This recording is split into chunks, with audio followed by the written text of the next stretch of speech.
今年确实是有进步了啊，有成长了，居然让我来压轴了。啊，还行还行。其实我这一季呢，没怎么讲家里的事儿，毕竟家里人也改过自新了，不敢上热搜。我三姨还写了封信拍给我，特别感人，那纸上甚至有斑驳的泪痕，这转变也太大了。我拿到手才发现，哦，那是油。油，我吃饭的时候写的，啊，谢谢三姨给我加油。人是改变了，但家里条件没怎么改善，就有亲戚问我了：“你也有出息了，咋不帮衬家里呀？你没结婚没孩子的，钱都花到哪儿了？”我说：“花到女人身上了。”什么女人？我这个自私的坏女人。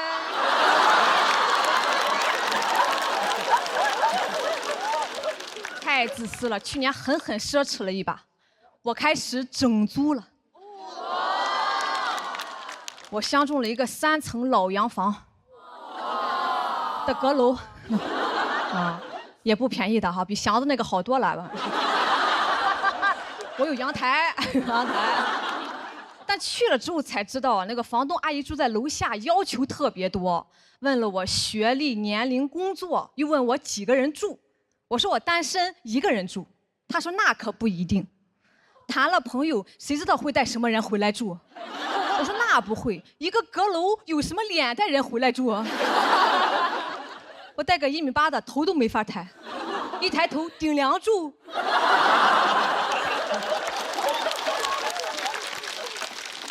而且他得先让我住，我才能证明我不会带人回来住，不然就是一个薛定谔的问题了。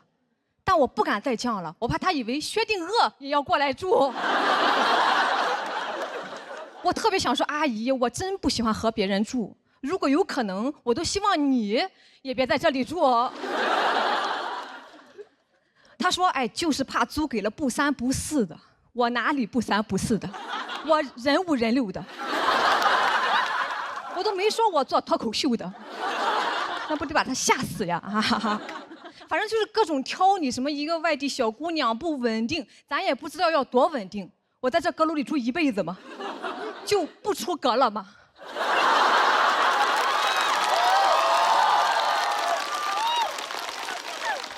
还在里边考公务员呀？那以后别人出问题叫塌房，我叫内阁下台。最后我放弃了，我没有租，因为我发现他没有老伴儿，我怕他带老头回来住。回来路上啊，虽然还是特别的生气，但同时心里又很羡慕这个阿姨，那人家自己的家自己做主就是硬气啊，就是没素质。我从小其实就很渴望这样能当家做主。我们家逢年过节祭祖的时候，有一个最高仪式感，打纸钱。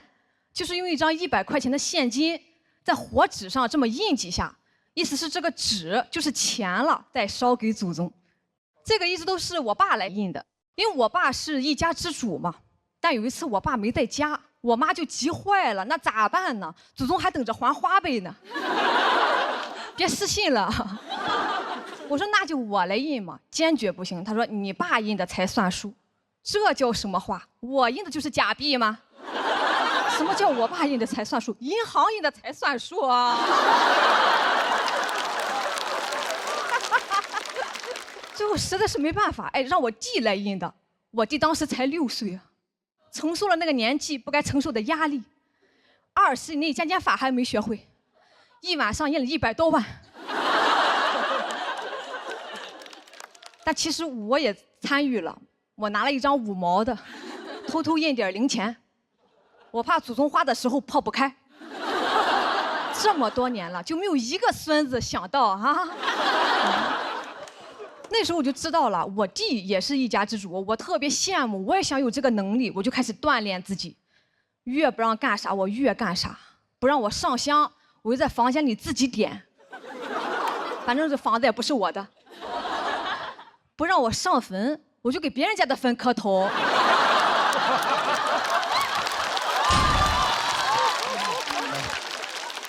也算是磕到了，磕到了。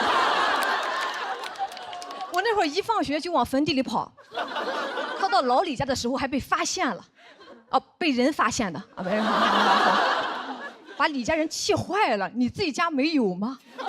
显得你孝顺啊！我就是想知道怎么能当上一家之主。我把户口本都翻出来了，哇，更迷惑了。我堂堂嫡长女，居然在最后一页，我何曾当过倒数第一啊？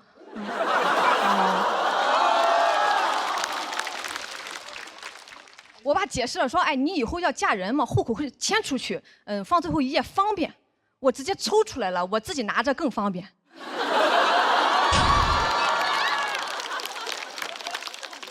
我爸说你要造反呀，听听这个用词，谁分得清他和皇太极？我说我没有，我只想多儿滚。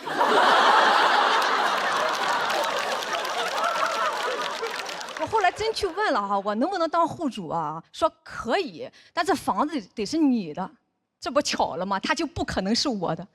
旁边一个大哥就建议我了，那你可以让父母过户给你呀。真是个好建议，我咋没想到呢？我不禁开始思考一个问题：先有鸡还是先有蛋？他们要是给我过户，我还用开户；长公主要是能登基，还用夺嫡呀？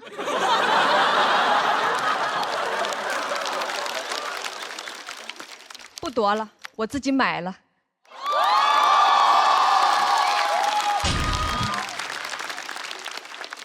对，现在站在大家面前的不光是一位美女，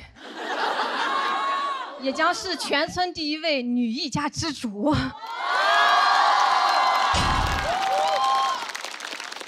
简称大女主。虽然没有买在大城市啊，但还是很高兴的。我当天就去做了一本家谱，以后从我这里单开，我给我自己当太奶，重生之太奶竟是我自己。没有后代也不要紧，反正我早早的学会了印纸钱，也提前磕了很多头，打好关系了。别的不敢说，老李家肯定管我。好，来，谢谢，谢谢。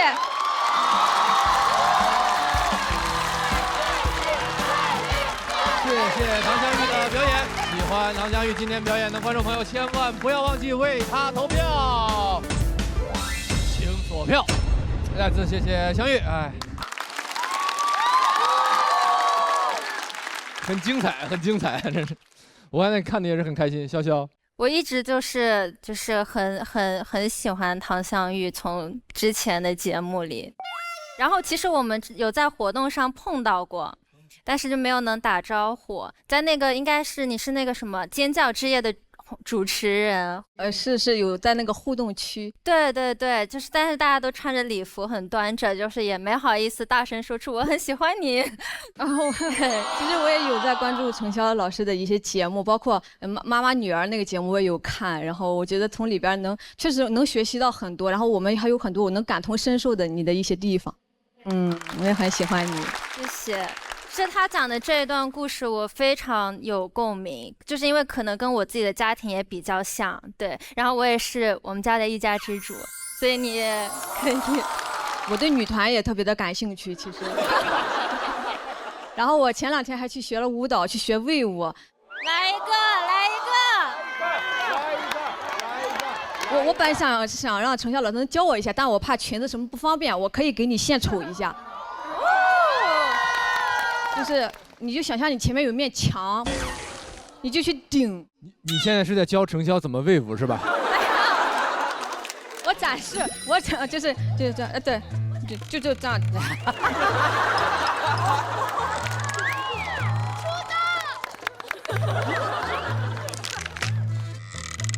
你跳舞也这样吗？我不会跳。程潇，你要不要示范一个标准的？对，其实是没错的，要想象前面有面墙，然后它就是，还没，是一节一节一节，是一节一节一节。术业有专攻啊，真是。这样是吗？是这样吗？挺好的，挺好的，挺好的。有天赋可以练出来吗？好，快天赋快坐下吧，谢谢谢谢谢谢。是不一样的风格。以后谁说我不好笑，我就为我恶心死他。那你在歌唱界有梦想吗？这彦斌，你听过他唱歌吗？他唱歌唱得很好的。那不给我们来一个吗？没买版权，没有版权，没有版权。你会唱他的歌吗？你就想象前面有一个版权，然后就唱一个版权。我天哪，那要唱那个过情关，谁敢闯？我只会这么。唱得好，唱得好。非常喜欢今天的表演，我觉得从一个你自己的自身的一个经历，然后从租房子被拒绝，然后到最后成为了大女主，然后就能够自己靠自己的能力，然后买到了自己想要的房子，用这么诙谐的，然后幽默的方式，然后讲出来，我觉得很过瘾。谢谢，它其实是一件很小的事儿了，只是对于我和我家庭的情况来说是一件很大的事儿。但其实很多人早就做到了。我在这边讲呢，我不是说让大家就是一定要很崇拜我什么的，因为它其实是一个很小的事儿。只是我觉得在我的人生道路上，它已经是我能做到的极限了。这倒不一定啊，这倒不一定。那个香玉姐，她在面对不公平也好，什么时候你的处理方法其实特别有意思的，你给别人家坟磕头啊，是吧？对，就这种对抗，就是我们当然希望任何时候都能有就遭遇不公，我说就准儿就这样，但是在你不能这样的时候，我们能表达出我们的一些个反抗，这个是特别有意思的。我觉得目前来说这一季是我最喜欢您的一个作品。哇哦，超高的评价。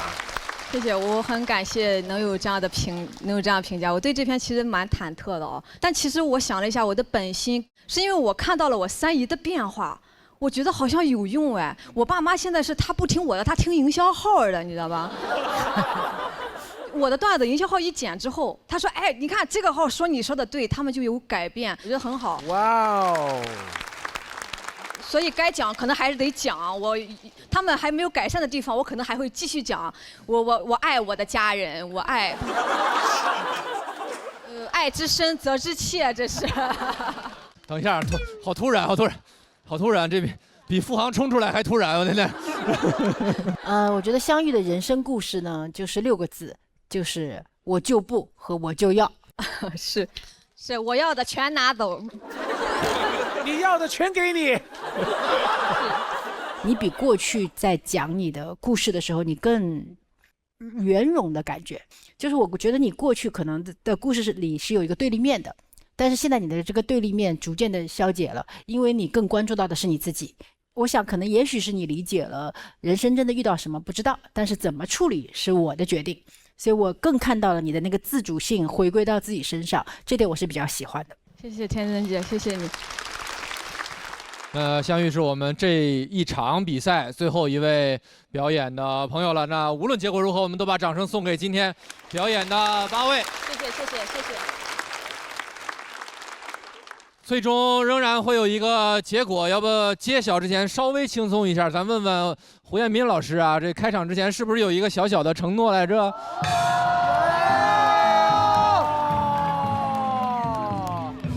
好为难哦，你要选谁？哎，真挺难的，我觉得。我今天最喜欢的是0.7。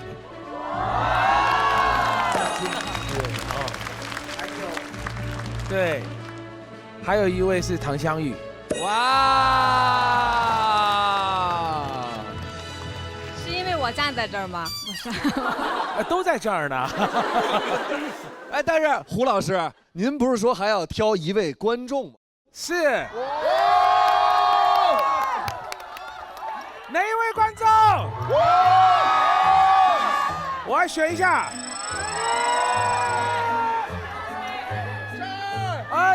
坐在第一排黑白条纹的那个女生，好不好？好。好嘞，谢谢胡彦斌老师对这个大家的支持，谢谢，替大家谢谢您了，谢谢。好嘞，那随着这个相遇演完，我们今天这一场冲刺赛最后一个直接晋级总决赛的名额也即将诞生了，他究竟是谁？请看大屏幕。恭喜唐湘玉192票直接晋级总决赛。哇，并列第2哎。那恭喜4位，恭喜阿成，恭喜嘻哈，恭喜祥子，恭喜相遇。我挺替阁楼上的女人开心的。其实今年唐湘玉做到了一点很难得，就是她把去年她的困境跟大家逐一展示出来了，然后今年她再把她去年展示出来的困境逐针缝上，重新疗愈自己吧。所以她的那个结尾还是挺燃的。总决赛我向往的其实就是那场金色的雨，那个漫天金纸洒下的那个瞬间啊，那种泪眼朦胧看到那些金色闪闪的东西啊，就跟神明降临一样的。你一个人会想想这一路有多难，然后终于走过来了那种感觉。不管是谁站在那个金色的雨下面，我都会为他流泪。所以就是到时候我买袋金纸啊，彩排的时候给我放一下子，过一下瘾就好了，过一下瘾。稍微有点缺氧了，太刺激了！今年确实是我没想到，我居然一上来就挑战大魔王。我本来还以为我会是大魔王。没事啊，能跟咱们珠心算神童打一场，我也算是走起来了嘛。哈哈，确实啊，我今年有很多新的尝试。过年的时候，我还登上了山东春晚，你们的反应特别好。当时这个消息一出来，很多人都以为我是回去贴脸开大的，结果播出来都说我被招安了。平常吐槽这不好那不好，一回去谁不说俺家乡好？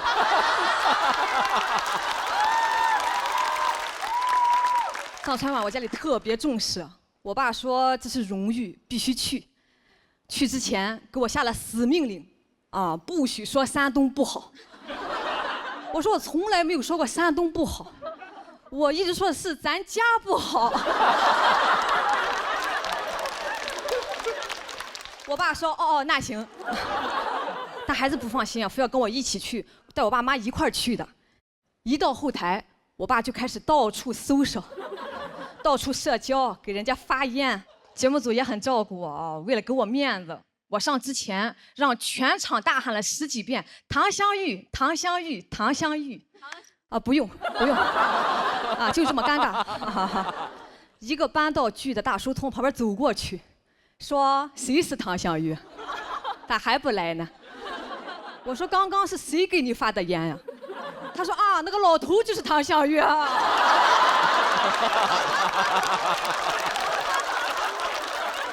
一句话差点把我噎死，我更紧张了。我一上台就开始打嗝，平均3句打1个。观众说讲的啥没记住，节奏是真好啊。录完我就直接回老家过年了。村长听说我回来了，来我家想要一些签名照。谁会随身带着签名照？我。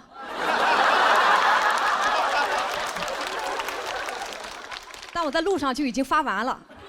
年底照相馆也不开，去打印店印了一些纸的。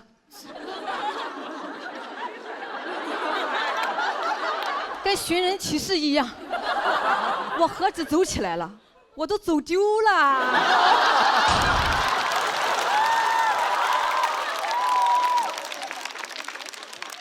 去年我在节目上讲了很多催婚的段子，还记得吧？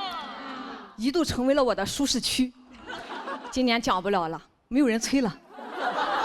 我的家人们对我异常尊重，尊重的像家人一样。尊重到毫无素材，我都得引导。我大娘问我20几了，我说31了。她说31了，我心想快说我，快说我。她说31，好。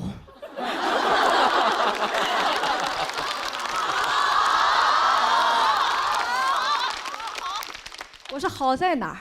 他说好像要吃饭了，就死活不往下说了，小嘴巴就这么闭起来了。好不容易有人提到了婚姻问题，我赶紧打开备忘录开始记。我三姨疯狂使眼色，别说这个，别说这个，他写你。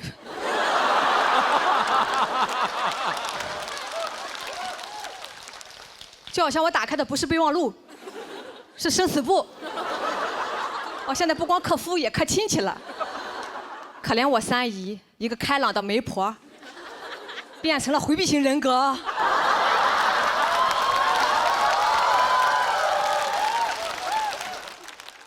一上午一无所获，这可咋整？家庭事业我还平衡不了了，家庭平静了，事业瓶颈了。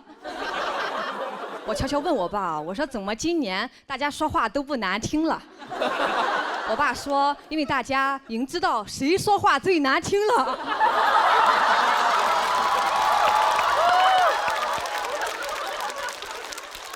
很多亲戚他是刷短视频看的我，短视频剪得稀碎，有些连梗都剪掉了，只留着我骂人的部分。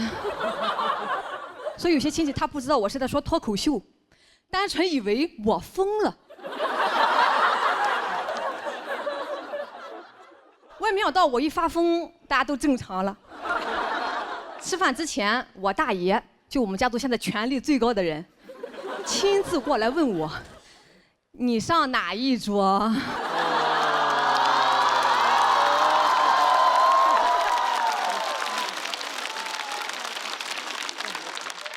当天有2桌嘛，男人一桌，女人小孩一桌啊。说你随便挑，菜都是一样的。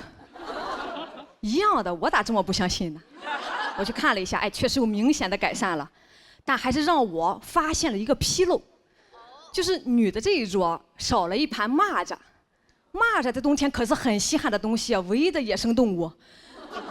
凭什么我们没有？哦，说是怕我们不敢吃。是哦，你说蚂蚱多吓人呀！买回来我亲手烫死的。翅膀我大娘剪的，最后我妈亲手炸的，好可怕呀！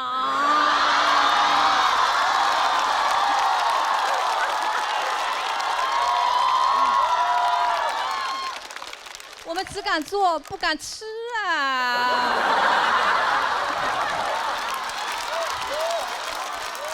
所有人面面相觑，他好像是真疯了啊！我们这桌也有劝我的，说那是人老爷们下酒的，你抢啥呀？别耽误人家喝酒，喝酒着什么急的？耽误啥呀？耽误我们洗碗吗？最后说不行，我上他们那一桌吧。我说也可以，但你们不要抽烟，不要提想当年，也不要把酒洒在菜里面。他们说还是把蚂蚱给你吧。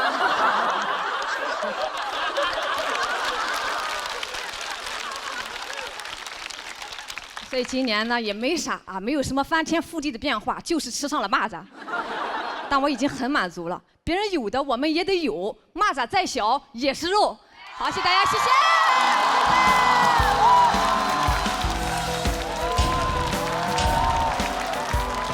谢谢唐湘玉。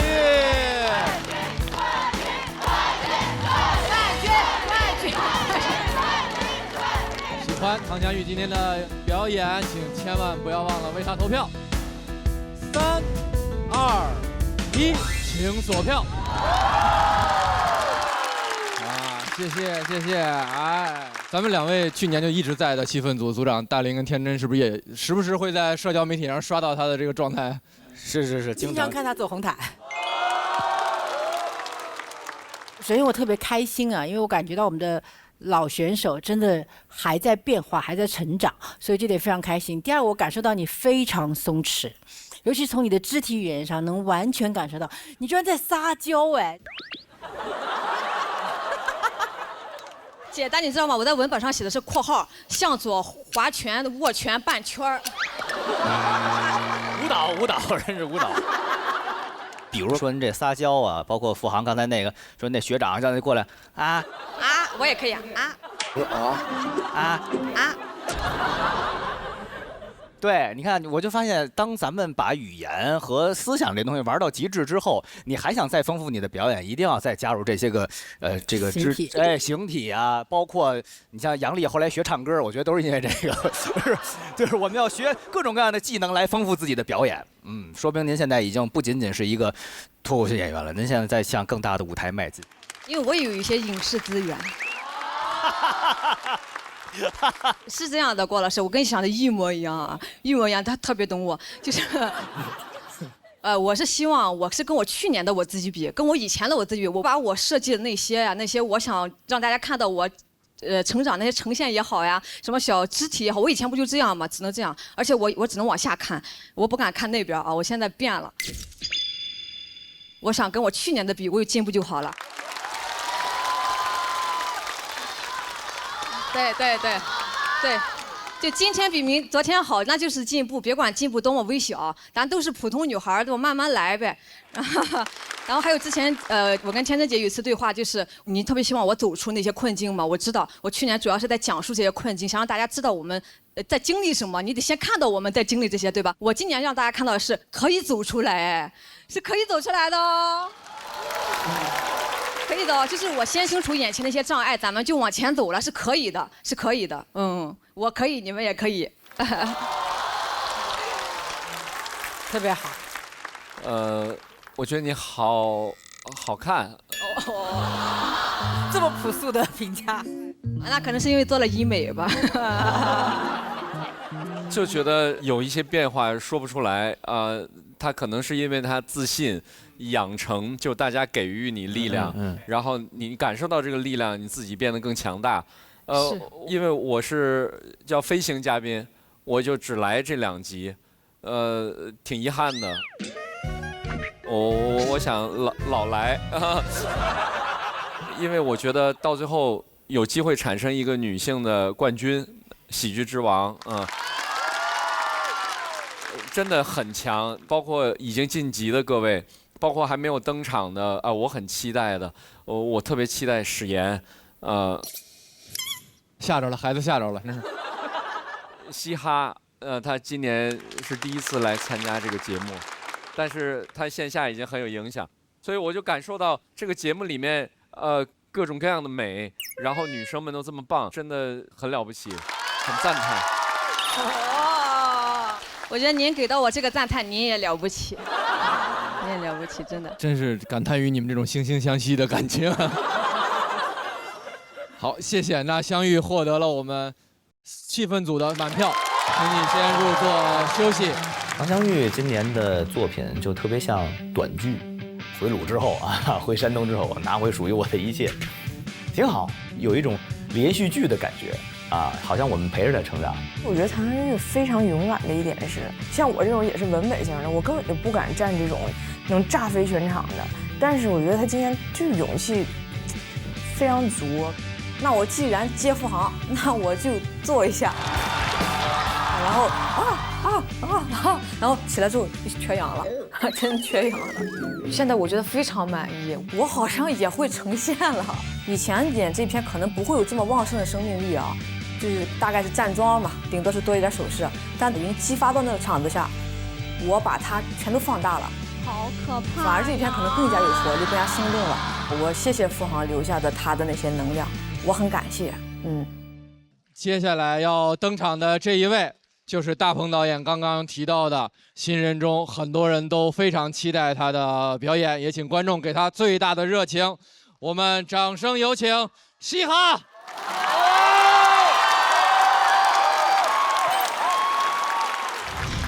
大家好，我是嘻哈，是一名线下单口演员加即兴演员加民航从业者。嘻哈还是线下这2年非常有讨论度的一个演员，在同一天之内，一个城市连开2场售罄的，这是非常厉害的。就有很多的脱口秀演员，大家就慕名而去，口口相传。第4位组长，嘻哈。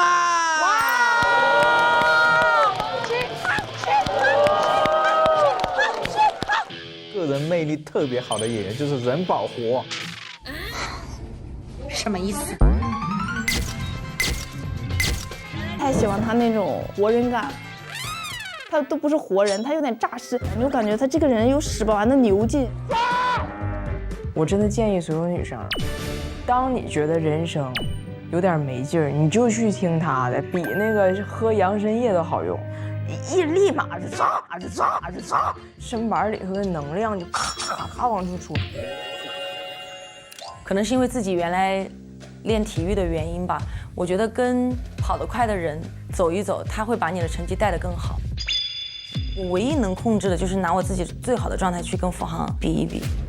我为嘻哈真的捏了一把大汗，我非常担心他。这种担心是巨大的未知感，你不知道一个你这么欣赏的演员，把他从线下搬到线上来，到底能不能适应比赛的节奏，观众能不能支持他，他自己能不能自洽，这几个在我心里面真的全是问号。调整好心态，积极的面对，然后把自己最真诚的一面给大家看就可以了。加油，嘻哈，可以的。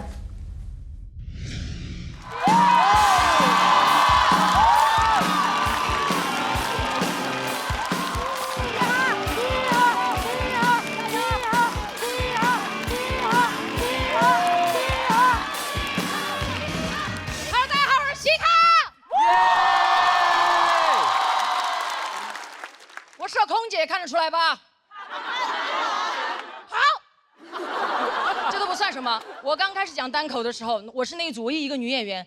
那个时候主持人介绍我说，接下来上场的是位女演员。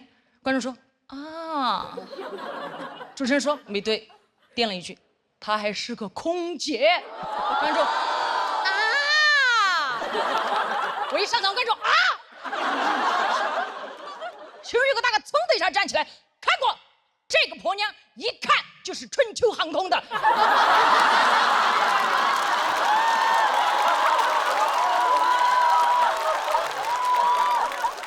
什么意思啊？别这样，每个航空公司的乘务员各有各的美，知道吧？这都算了，就是因为大家有这样的反应。前段时间我去看医生，因为腰不好嘛，我一进去那个医生的诊室，有2个老头躺在那个地方针灸。当时医生看完我那个片之后，觉得我非常的严重，他说：“干什么工作的这么年轻，腰伤那么严重？”我不好意思说我是空姐，我怕2个老头站起来笑我，我忍了一下。他要给我开脾气，他说：“你快点干什么的？”我说：“医生你，我高空作业。”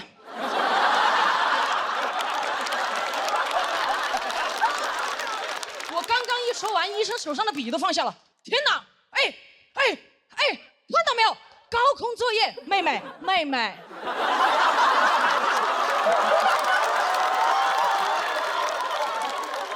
我说你说呀，他说现在像你这么年轻，开塔吊的还是少了哈。哎呀，确实我跟大家想象中的空姐不一样。我是体育生，原来是定向越野大赛冠军，国家2级运动员。怎么当上空姐的？完全是因为那段时间训练太累了，我不想跑了。我刚好碰到了空姐面试招聘，我就报名了。拿到面试通知单那一刻，特别开心，拿着单子去找我教练请假了。我说教练，我不跑了，我要当空姐了。我教练拿过我的单子，天哪，空姐，你去嘛，你当了空姐，老子给你买架飞机。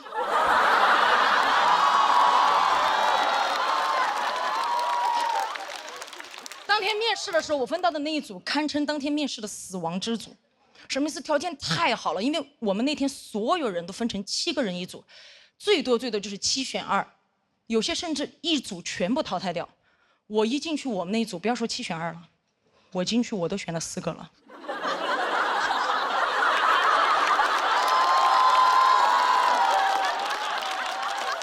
太好看了。第一个女孩净身高174，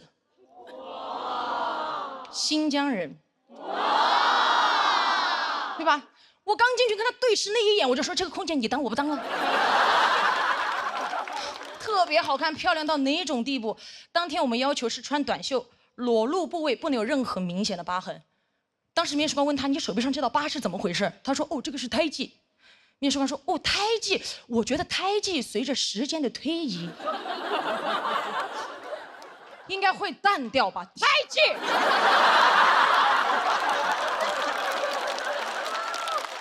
随着时间的推移淡掉，他在想什么？又不是爱情。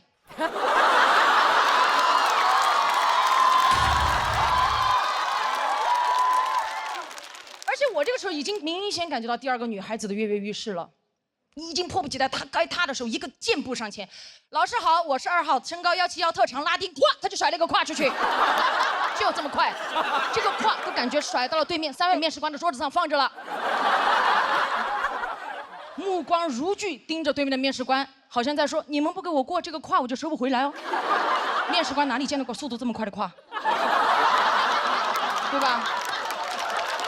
我说：“哦，挺不错的，挺不错的。那个同学可以到旁边冷静一下吗？我们后面毕竟还有那么多选手。”他说：“可以啊。”他这样送着胯就到旁边去了，好灵活。太优秀了！到我的时候，我已经明显感觉到，因为可能是面试官已经看到了太多条件非常优秀的女孩了，到我这已经明显没有什么耐心了。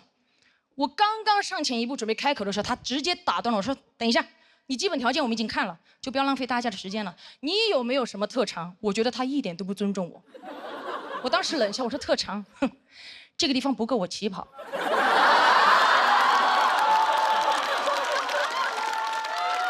如果老师想看的话，可以放我下去跑给大家看。哦，3位老师是不是不知道怎么评判跑得快与不快是吧？没有关系，这样，3位你们现在从中随机挑选1位下去，我让他50米，我把他抓到，你们让我过，可以吗？当时其中有个面试官，你跑吗？我不跑了，累了，你先出去等一下吧。我说稳了。过了一会儿出来通知我过了，我说过了。我说老师啊，我究竟是哪方面勾引了你们3位选择了我？老师说：“哦，我们今天面试了1天了，确实没有看到过跑得快的空姐。”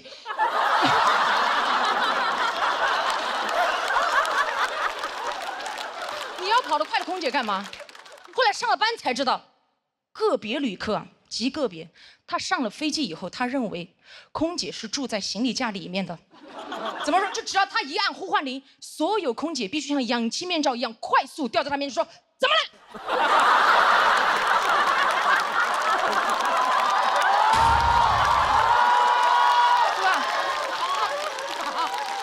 有一次我还在工作间准备，突然呼唤铃就响了。你们也知道，练体育的听不了发令枪。我当时一下冲去在他面前，怎么了，旅客？好快！我开心极了，觉得自己的特长有了用武之地。转过头看了一眼，我同事在门口胯只甩了一半。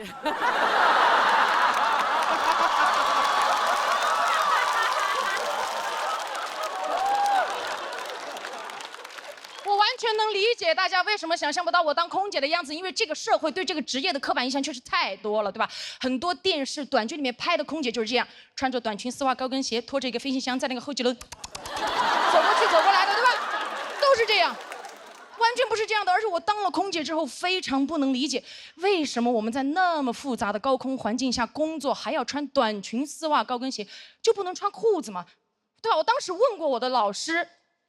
其中得到的一个答案，他就是有一个让我印象特别深刻。他说穿裤子的话，可能有些旅客会觉得不舒适，不舒适是因为空姐穿裤子，你把飞机上那个拥挤的座位全部给它换成床，对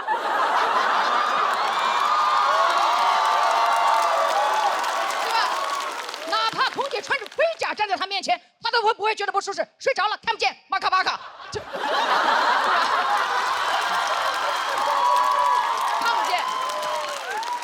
而且丝袜这个东西真的很不方便，真的，在这个职业里，我不知道它的作用在哪里。从舒适度和安全的角度来讲，都达不到，不保暖还掉裆，穿过的都知道，对吧？有些质量不好的非常恼火，哪怕这个世界上跑得最快的男人博尔特，这身装扮参加奥运会，对吧？过去各位，预备，砰！啪！撞线那一刻。博尔特100米成绩58秒69，没有破纪录，破了2双丝袜。且如果飞机遇到紧急情况着火了，真的需要撤离旅客的时候，我们撤离的最后一步，所有乘务员需要脱掉自己的丝袜，因为丝袜的材质在这种环境下非常容易起火。你不是知道它不安全吗？在这么紧急的情况下，还要花时间去脱丝袜，那为什么一开始还要穿？你哪怕给我穿一条厚一点的牛仔裤，起火的时候，我甚至可以把它一屁股坐灭。真的。是吧？遇到紧急情况，这个时候着火了，我说火在哪？我一屁股坐过去，我的同事拿着灭火器来，火在哪里？我说火在当下。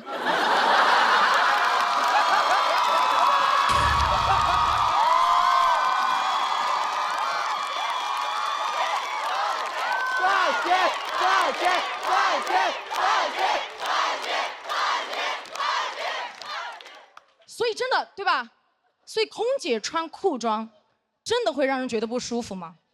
今天我刚好穿了裤子，我想拜托大家跟我在一起感受一下。尊敬的各位旅客，晚上好。我代表全体机组成员再次感谢您选乘本次航班，我们愿与您共同度过一段愉快而舒适的旅程。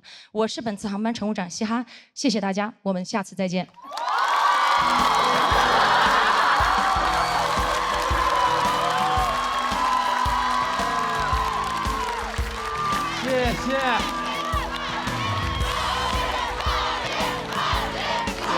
谢谢嘻哈带给我们如此精彩的表演，请各位观众不要忘了，同时还要投票哦。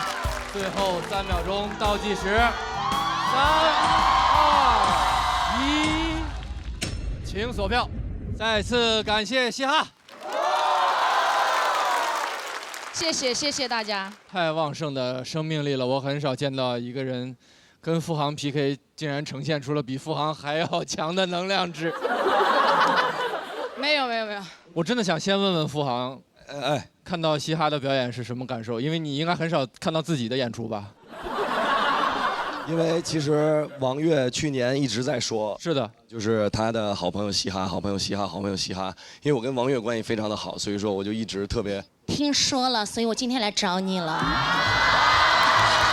没有，很感激你去年对王悦的照顾，谢谢。没有，这个。我现在就只有4个字，就是嘻哈冲呀！谢谢。嘻哈，其实他的表现力什么，我觉得大家都完全都看到心里去了哈。我跟嘻哈认识其实比王悦还早，然后这人物关系现在好复杂。对。对，然后去年王悦来节目，认识了王悦之后，我才知道他俩是非常好的朋友。再到之后了解了他们更多的事情，我觉得嘻哈他就一直都是像一个女侠一样，他不仅在保护王悦，他在保护所有他视线范围内他能保护的人。之前他有一个事情上了热搜，就是他在飞机上他保护了另一个空姐，是那个事情可能大部分要不因为我是旅客的身份无所谓。是那天是我跟王悦从北京喜欢俱乐部演完出回来，然后我那个时候终于可以当旅客了。我们那个时候坐的另外一家航空公司，那个通道堵了，我们发现那个女孩被一个旅客在有意的刁难，她也不是特别坏，她说你把这个箱子给我放上去。当天那个飞机的行李架非常高，那女孩举起来会非常困难。她说你能不能帮我搭一把手？其实那男的也不说不搭，但他说了一句风凉话，他说你这个都举不上去，你们不是干这个的吗？我当时特别生气。但是我是个旅客，我就太气了，你知道吧？我知道穿着制服你没办法，你的灵魂被束缚了。我这个时候没有灵魂了，我就一把拉过那个箱子给我说你拿来，然后我就给他放上去了。之后我就对着那个男的，其实我有点不礼貌，但是也非常生气。我说你是个软蛋，你就多吃点饭。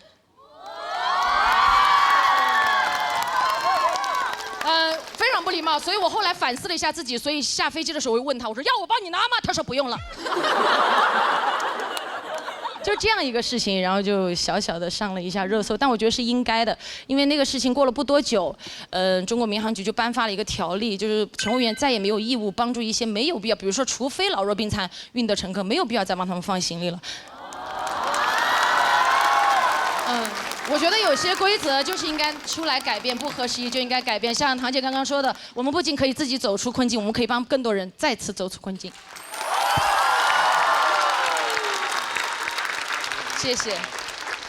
我们在后台也看了，嘻哈和王悦确实是形影不离的好朋友。他的第一场演出比我们期待的还要好，是不是？其实我也不知道他第一期讲什么，因为他这段时间一直在忙他家里面的事情，所以今天他这个内容我也是第一次听，其实。然后我刚才一直在旁边有点捏把汗吧，但是他上台第一句话我就觉得太稳，真的，你就应该被更多的人看见，真的。谢谢王悦，谢谢嘻哈。嘻哈虽然是第一年出现在节目的舞台之上，但嘻哈的线下专场、剧场专场，我相信很多朋友都看过。茁壮就像他表现出来的生命力一样，他的专场叫茁壮。9.5分是掉了1分吗？正常。掉了0.1分，仍然是全行业评分最高的专场。谢谢。我是第一次见到嘻哈，非常惊艳。谢谢。就是你表现出来的巨大的爆发力和能量，就你可以完全你一上场，你一开口就带动所有的氛围。然后去年我觉得，付航比较像一个执剑少年，我今年觉得你就是有这种女侠风范。我能感受到你对生命的热爱和对女性的支持。我希望今天你这段演出播出去之后，不管在任何工作岗位上，对女性来说，穿裙子应该是一种选择，而不是一种必须。是，我特别希望能站到台上来，用这样的身份说一件事情。为什么我会比较固执的希望大家能够，哪怕这个行业让我们自由选择都可以，不要强势？是因为2-3年前，我的好朋友，他是一个非常优秀的乘务长，他的飞机在飞到国外一个地方的时候，发动机着火，然后飞机非常紧急的落地之后，他在90秒之内成功的撤离了飞机上所有的旅客，没有任何一个人受伤，除了他。因为他当时是脱掉丝袜之后从滑梯上摔下来，然后因为没有丝袜的保护，他直接一个人膝盖腿全部烂完。当他4天之后从国外回来，我接到他的时候，他2个腿全是伤疤。我那个时候就在想，如果那个时候他有一条裤子，他就不会这个样子站在这个地方。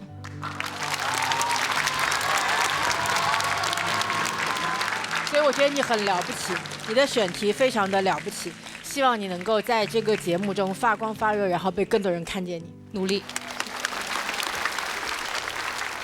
这个您这效果毋庸置疑，我都没什么可说的。我就说详细说为什么我到最后才拍灯，因为头里有好几下想拍的时候啊，总赶上别的老师也在拍。我这人呢有点隔色，他们拍我就不想跟他们一块儿拍。我说那我再等会儿吧。哎，我觉得他肯定后边得有一个很炸的地儿吧，没想到他个个都很炸。一时之间不知道找出哪个更炸一点的。啊，都非常好，太好了，非常期待您下一次表演。好的，谢谢。很感慨，就是层出不穷的英雄。其实我们现在才比了这么多，还有那么多没比，但是已经不停的让我们产生惊喜。到达这儿的时候，已经来到一个小的高峰，非常了不起。我想请问，就是你受谁影响比较多，然后开始做这个事儿？就是因为跟这帮朋友们王悦安我们一块聊的时候，他就说你跟我们讲那么多好笑的故事，你把我们逗开心，完全可以去讲脱口秀啊。我那个时候不知道，后来是有一次我老板就说你上去讲吧，我说我没有人教过我怎么讲脱口秀，他说教的都不行。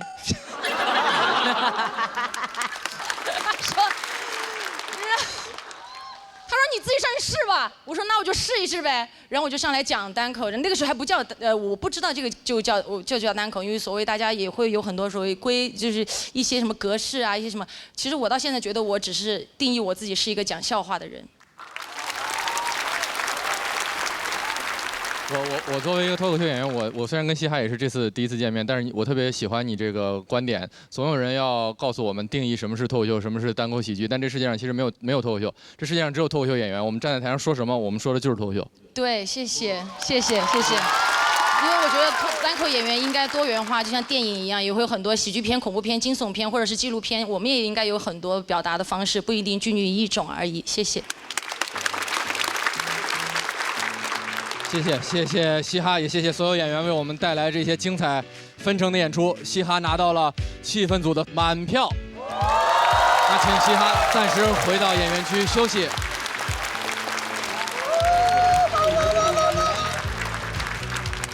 我没有想到他在比赛里面这么稳，就是线下的他，就是生活里的他。妈，我在台下真的是又自豪又感动，就是又幸福又开心。我终于理解大家为什么这么喜欢嘻哈的表演，因为这是我第一次现场看嘻哈的演出。嘻哈的表现让我觉得他就是今年的冠军。有一些演员是外放型的、能量型的，他是这种类型的，但他有段子，他有内核，他不是给你胡闹，那就非常强。我觉得他就是冠军。我们接下来要请出这一组挑战的最后一位演员，上一季已经拿到了第3名的好成绩，希望你看清脚下的路。掌声有请黑灯。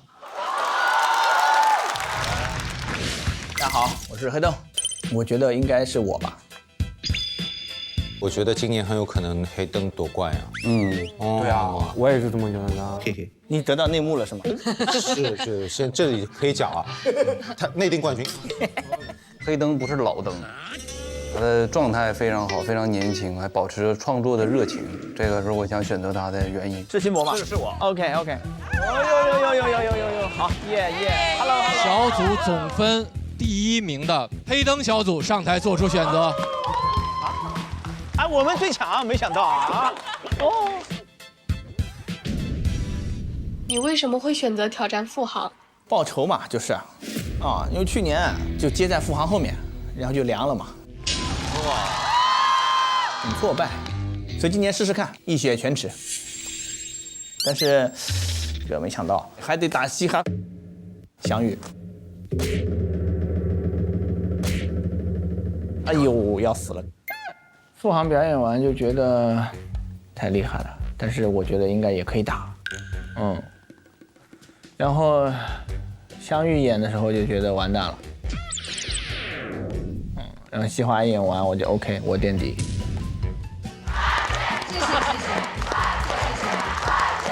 我完蛋了。看我那个片之后，觉得我非常严重，所有人分成7个人来做。我没什么办法了，我只能拿出最好的状态吧，比就完了。哎呀，看看能不能扳回一城，再把脸挣回来。看看，加油，努力奋斗，没问题。朋友们，来给队长鼓掌！来，我天！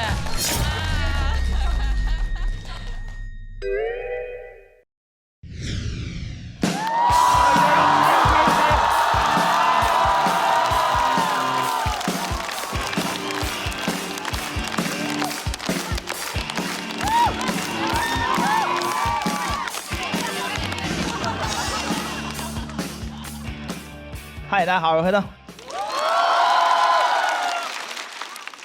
我有点上当了。刘仁成前天悄悄地跟我讲，富航的稿子一般，残疾人都骗哈。最近啊一直在巡演，全国各地到处走，一个人就可以，带个箱子，装衣服是其次，主要是探路，能理解吗？就把它推在前面，要碰到一个障碍物的时候，哎呦，小心有东西啊！有一个楼梯掉下去了，你先去死吧。就是一个20寸的导盲犬，但行李箱会有个问题，只能侧着推。你没见过人这么推行李箱的吧？对不对？有一次碰到2个隔离墩，那个狗东西自己完美的穿了过去。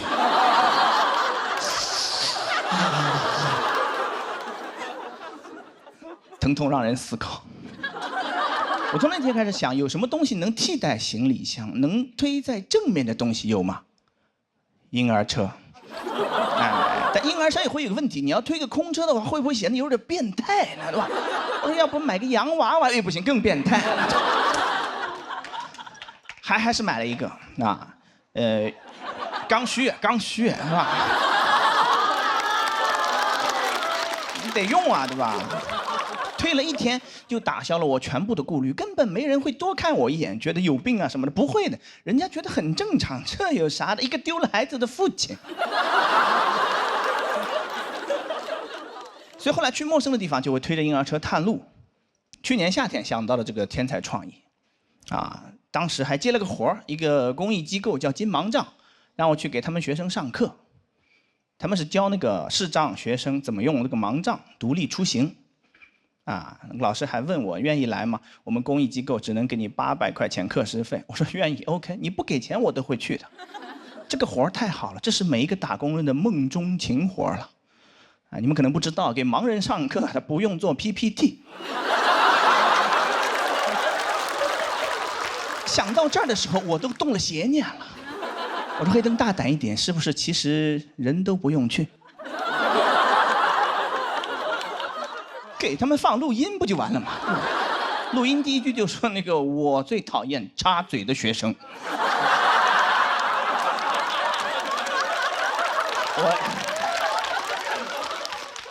我也是第一次一下接触到这么多视障人士啊，也不太 get 到这个度啊边界在哪里啊。我觉得你站在台上人模狗样的讲话，你不得捯饬一下自己嘛，对不对？不对。我到现场才反应过来，不对。捯饬啥呀？没人看你呀！早上还琢磨着穿什么衣服合适，不穿都合适。那个老师约好了，说到校门口来接我。华东师范大学，一到校门口是吧？没人，我们残疾人也骗是吧？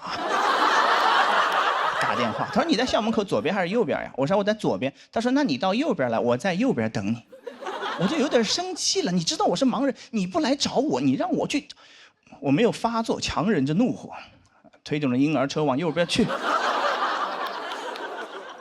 到右边发现要死了，他也是个盲人。是我想当然了，他比我还严重一些，我还能看到一点，他一点都看不见，对吧？但是他有个盲杖，就自己这么敲，一边敲，哒哒哒哒哒，走得飞快。我说你走那么快干啥？你就那么忙啊你？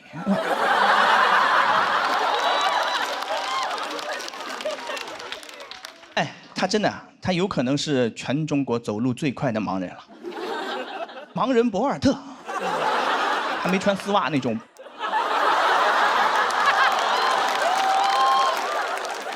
哎，但是，怎么说呢？华师大上课嘛，老师怕他出事什么的，还专门给他配了个小助理在旁边照顾一下。画蛇添足，小助理的存在一定程度上都限制了他的发挥了，因为他不方便在外人面前展示真正的实力了。如果没有他，就我俩一碰面，他说：“哎，黑灯老师，我也不装了，咱们盲人就不说暗话了啊。其实老子会飞。”江南七怪，我不知道你听说过没有？飞天蝙蝠柯镇恶，正是在下，是吧？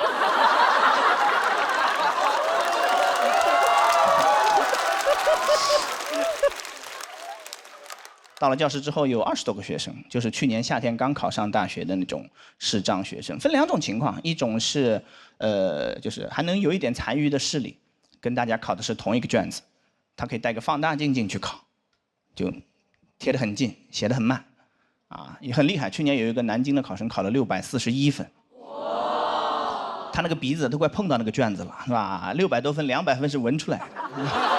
啊，学数学、学法学，什么专业都有。另外一种呢，基本上就是上的盲校，没什么视力了。这个相对来说选择就很有限了。就2种，第一种是按摩推拿，没想到吧？盲人上了大学学的还是按摩推拿啊！千军万马过独木桥，过去一摸，椎间盘突出。你说你要按摩推拿，你上大学干啥？你初中毕业你就去推呀，你推7年了，推成大拿了都已经。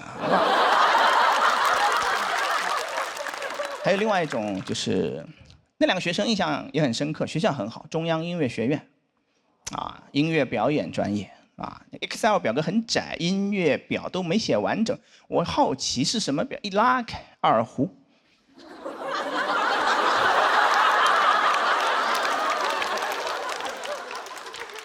就看到二胡那一瞬间，我都扇自己。我说你刚才到底在期待什么？所有这些专业基本上也都是普通人设置的，他就大概想一想，一个人瞎了能干啥？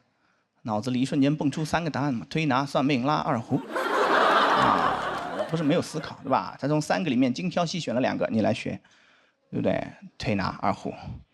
那有没有可能算命是最挣钱的呢，大哥？他们完全不了解，是吧？我这个段子，说实话讲了很久了，是吧？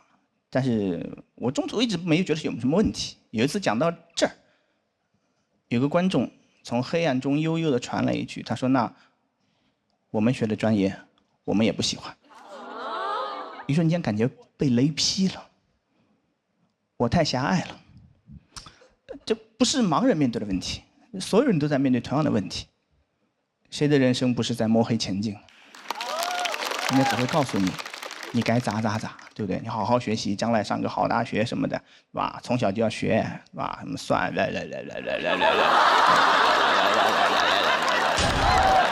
看见了，他看见了，不会在乎你愿不愿意，你想不想？你只有自己亲自去迈出这一步之后，你才会知道走错了。那真是个噩耗，是吧？所以我觉得我的分享也不会教会他们什么东西，对吧？他们人生还得自己去迈。但我有一点是确定的，我那天给20个盲人种草了婴儿车。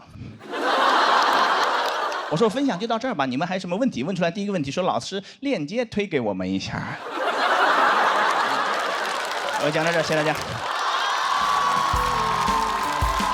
感谢黑灯的演出，谢谢。喜欢黑灯这段表演的朋友，千万不要忘记为他投票。3、2、1，请锁票。再次谢谢黑灯。哎呀，我们演到一半还在感叹，真的只有这个黑灯能这么疯狂的去吐槽同为盲人的这个群体。大林，我们中间有一个对视，说黑灯看见付航的演出了。哦，对，黑灯有一个模仿付航，我说他坐那儿，他怎么知道付航跟这儿一直这？这个要感谢 Nora， 他不是演给我看，他说你摸着我的手，他怎么演的？拿手在转，手在转，这样看得见吗？被我爸带过去，这样手这样摸到，这样转，这样转，哎，对，就是手指朝上。有了 ，callback 有了。手把手教你玩脱口秀，哎，对，真的挺好的，而且我觉得确实这个黑灯老师这种风格这种形式啊，还真就他摸着这些神髓了。当然，因为我没看过小佳老师的现场表演，我不知道呢，我也没看过。哎呀，行了，只有他能说这些话。而且呢，他的这个角度，包括切入点什么的，都非常的好。然后，而且中间有一些特别缺德的包袱，飞天蝙蝠柯震恶。对，你知道他就该吹牛，告诉你往回飞。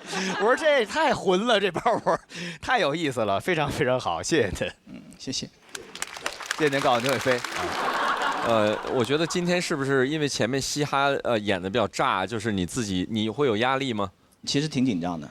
有一点能感觉得到啊，而且我觉得不只是嘻哈吧，就是前面相遇演的也非常，他都开始卖萌了。你说那个是吧？付航那个也很好。对，以上的4个表演就从付航开始，这个挑战大魔王这一环节太高能了，确实精彩纷呈，不让大家喘气儿了。对，黑灯还是整个呈现出的创作水平跟文本能力都非常强啊。因为我知道去年比赛结束之后，半年内你就做出了你的新的这个巡演主打秀。对，主打秀黑灯爆火，所以我觉得你还是很快的可以迭代自己的。其实我听过一次你线下讲这个段子，好像是有一次公益演出的时候吧，我觉得那天要比今天好。对，因为我觉得你身上是有一种混不吝的气质的。就那个东西，如果一旦出来，你的个人魅力会更强。今天我觉得好像有一点被可能前面那个氛围压制了一点，有点乖巧。不是，今年这个舞台小了，不太敢耍起来。对，啊，这个也有点关系。啊，一上来没找到这个麦，有点尴尬。确实，黑灯的这个创作能力也是真的很厉害，而且去年还跟小佳一起做了一场演出，应该是在来风吧，做那个地狱笑话秀是吧？对，就是你俩谁的创意？我一直想问这个缺德的问题。我忘了，应该是我给小佳朋友圈留了个言，好像是他发了个啥？小佳你还记得吗？小佳在哪儿？我在。哦，就有一次他朋友圈留言，然后说可以办一个类似这种缺德大会。对，缺德大会。对，然后就开始筹备，然后没想到还真的缺德的人还挺多的。好想去看。是非常精彩的一组对决，我们看到黑灯拿到了气氛组的3票，谢谢。那么刚刚挑战魔王付航的3位，一位养成系的女明星唐香玉，一位我们茁壮的野草嘻哈，以及去年已经拿到季军，今年又带着新的作品重新出发的这个黑灯，我觉得这个是一场真正意义上的强对决。那我们请3位挑战者都回到舞台上吧。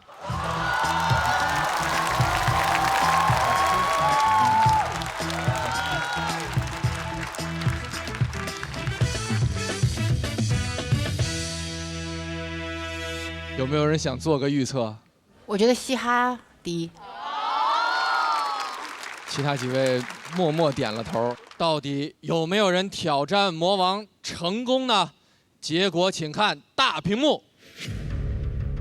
付航的表演还是一如既往的好，我觉得他这个又会成为一个大家争相模仿的，或者是一个非常流行的一个梗，挺敬佩的。我都不是为他开心，我就是敬佩。看嘻哈在台上表演的时候，你就觉得他就是天生做这个的。他的个人魅力，他的人生经历，他的喜剧天赋，一切东西都在以那种感觉是核聚变一样的爆发。香玉真的进化了，他现在整个的段子感觉跟去年的感觉都是另一个维度了。黑灯啊，太了不起了！我觉得黑灯没有任何问题。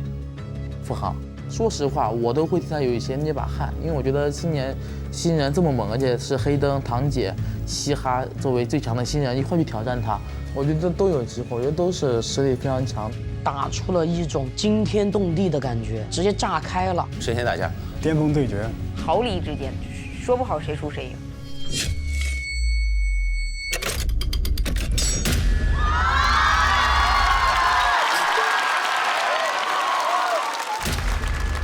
恭喜嘻哈201票，挑战成功。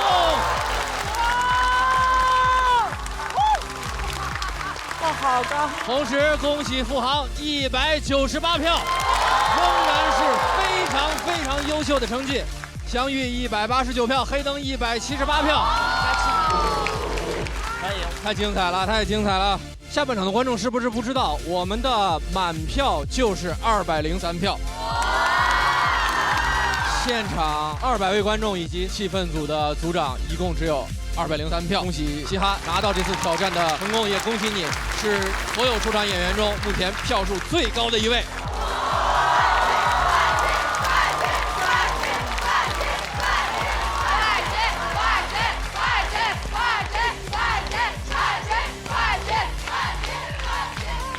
一口春福，茶香倍儿足。统一春福无糖茶，恭喜嘻哈获得复活金牌，同时为自己的队伍争取到了多一个晋级名额。祝贺你，福气加倍！演完了，有一件事可以跟大家说了。付航一直不让我跟大家说，付航这几天一直都在发烧，刚刚从剧组连夜过来的，这个喊都喊不上去了。这个事儿还是跟大家很不容易，很不容易。我们掌声给所有的演员，很不容易，很不容易，真的。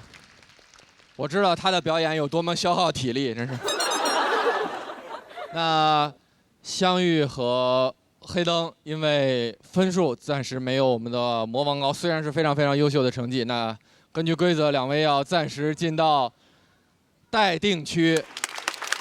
离场之前有什么要跟各位朋友说的吗？哎，太好了，我刚刚有些话忘了说了，正好有这个淘汰的机会啊。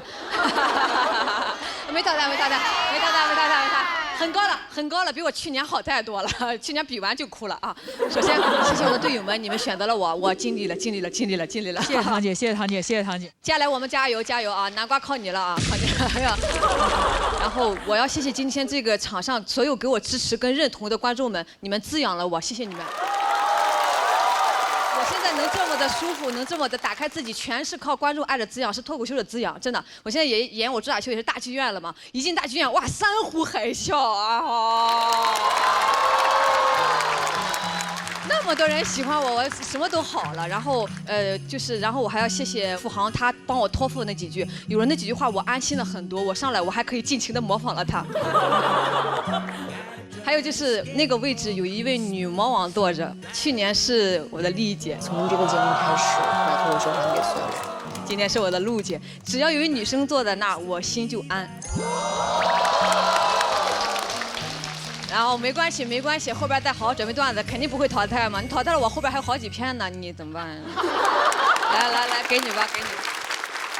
感谢我那个队员嘛，选择我，然后，我跟那个甜甜说，那个很快我拿完金牌你就能回来了。我们要标准。哦 ，OK。你不会被淘汰的。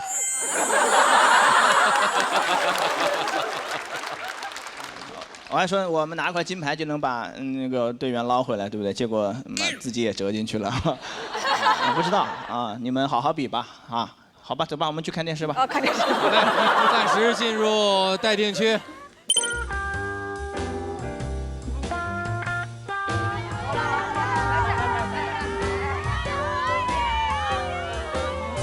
我特别想留在现场看他们怎么接，你知道吧？我反正接不了，我已经试过2回了。但我接付航了耶。我死心了。厉害吧？你接住了。厉害吧？厉害吧？我接付航喽。很好，很好，我谢谢付航，他让我更加的放松了，肢体动作变大了，音量也变高了什么的，敢停顿的时间也变长了。我觉得其实是在一个极端困难的情况下，反而激发出了这篇稿子一些新的生命力。所以说，我觉得是挺好的，它不是挑战，反而是相互成就吧。绝望。就是哎呦，不太满意吧，因为已经有过一次这样的感受了，那期就破碎了。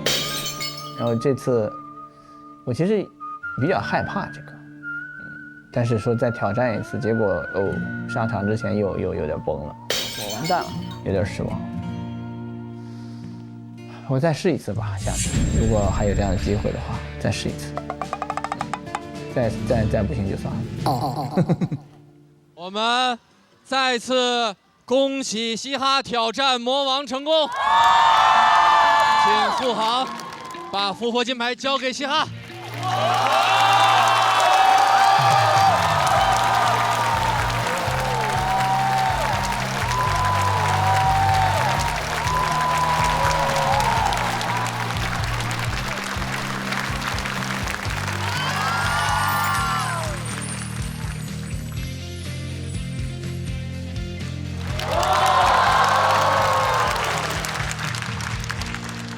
我认为能从付航手上抢到这样一场胜利，尤其又是第一次出现在大家面前的新人，含金量真的非常高。有什么要跟大家说的？谢谢，我是完全没有想到的，因为我很想站上这个舞台，所以这一年我也一直在为这一刻准备。然后，其实这一刻我觉得我已经已经很知足了，因为我觉得我能跟王悦一起站在同一个舞台上，然后跟大家面对面呈现出一个很好的演出，我觉得我就已经很知足了。我会更努力的，不会辜负大家。然后我是希望，不管麦克风在谁手里，大家都努力的多讲一些吧。然后我也很感谢这个节目组能够给我这样的机会，帮助一些职业去脱离一些刻板印象。因为我是觉得这个只是一个社会现象，它不是存在在一种职业里的，它是存在在这个社会里的。而我觉得每个人的社会分工不同，我们不要去攻击职业，不要去攻击个体。如果你真的觉得这个社会不好，那你就自己强大起来，让这个社会变得更好。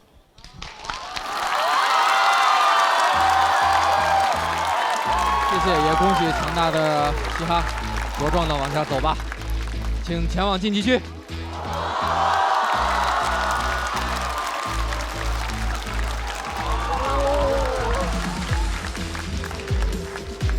我对于我的比赛结果来讲，和对于我们的比赛状态来讲，都很满意。而且我觉得付航很厉害，你看，这就是我说的，一个能力非常强的对手，他可以带着你再往前多跑一点。嘻哈特别的厉害，然后他是浑然一体的表演，他非常的自信，他是那么的独一无二，然后在舞台上那么的自由，就是为舞台而生的感觉。非常有能量，个人魅力极强，直冲你天灵盖感觉的这种表达，我很期待嘻哈后面的表现。还是梗好，我就觉得嘻哈的梗真的很好，我们就想要最好笑的冠军。我觉得嘻哈就很好笑，它的张力特别强，就是能够弹出去又能弹回来，我觉得这个是真本事。非常高兴能够在旁边看着他在绽放。嘻哈，帮我拿个毯子嘛！哇，你好快啊！正常操作。那我突然有点想吃点关东煮了。你职业病犯了，主要听不了发令枪。那我现在想喝那种茶香倍儿足，还没有负担，主要是还赏心悦目的饮料，你有吗？简单。这是本次航班为您特意准备新上市的统一春福焙茶，采用3重焙火工艺，倍香醇厚，还是无糖的哦。欢迎享用。哇，好茶！西方被惨了。空姐好会飞啊！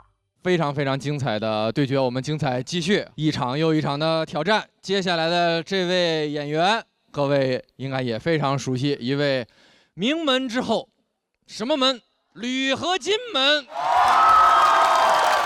热烈的掌声有请刘仁成。大家好，我是刘仁成，老朋友了。胖子门窗永远为你上门安装。我是 INFP 小蝴蝶，像蝴蝶一样美好易碎。又要比了，状态没有很好，我拿太高了，就很焦虑。因为今天节目有点早，导致我整个就是没时间写稿。刘仁成在比赛前夕发的朋友圈都显示出一种非常不稳定的人格。他现在我跟你说他是最卷的人，他天天开放麦炸的不行，观众嗷叫他，然后晚上发朋友圈说我好焦虑啊，怎么办呢？这篇还是不行啊，我想抽醒他。我梗被破了，我在改，我现在在改，我又得现场改稿。我在改稿，刚写的。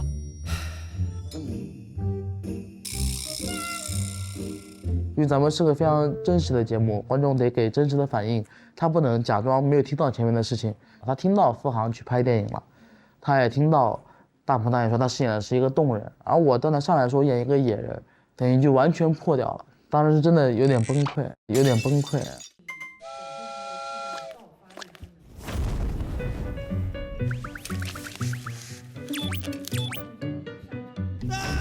救救我！救救我！给你倒点。没事，加油，肯定是可以的，没问题了。我改了几个梗，我还是得上。那你这可以改成那种，就是这个段能不能不要写成段子？对，非常感谢祥子对我的帮助，因为当时时间很短，上台的压力非常大，不知道能演成什么样子。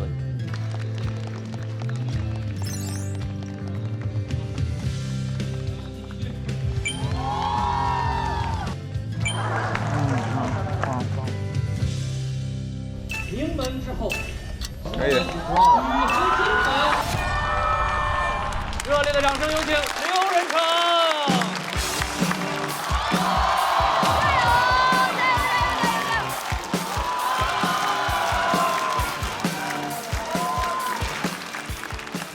Hello， 大家好，我是刘仁成。很开心啊，确实新的一期节目，时间过得真快。去年节目也是收获了很多，前段时间我还去拍电影了，其实就是跟付航一块去拍鹏哥的《长安的荔枝》。但我知道我在节目上一上来就讲这些不太好，对吧？大家毕竟不喜欢看我们这种电影演员录综艺。开玩笑，开玩笑。其实当时很受宠若惊了，提前在家准备，练台词、练普通话什么的，说一定要演好。结果告诉我演一个动人。刚刚彭导提到过动人，其实大家可能不知道是哪个字，我告诉你们是哪个字，是一个单人旁一个同。所以当我跟付航收到剧本的时候，我们没人认识这个字儿。我还问付航呢，咱们第一次拍电影就演同人？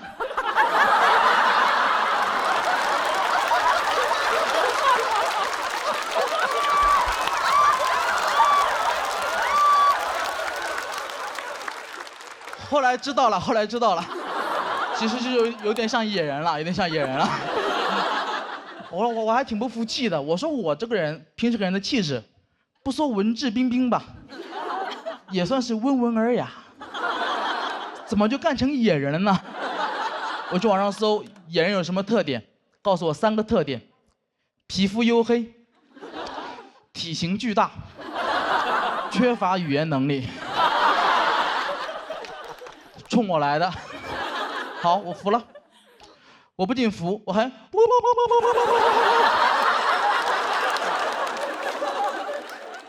其实说实话，演野人什么都无所谓。我在店里面主要是我负责的任务太奇怪了。我在电影里面主要负责吃香蕉。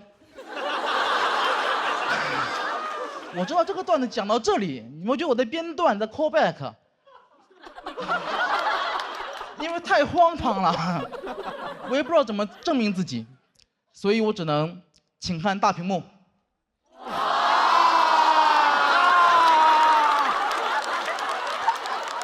所有语言在这面前都显得很苍白，你们知道吗？但我更不能接受的是，副行不用吃，凭什么？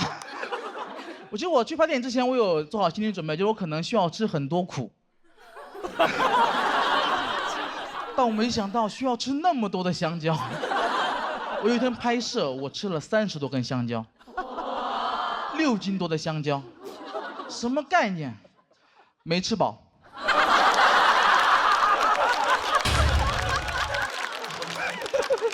啊，当然是开玩笑，当时稍微有点难受。所以那天拍摄结束，彭导也很不好意思，就找到我跟我道歉，跟我说：“阿成，真是辛苦你了。我让你吃香蕉这个事儿啊，能不能不要写成段子？”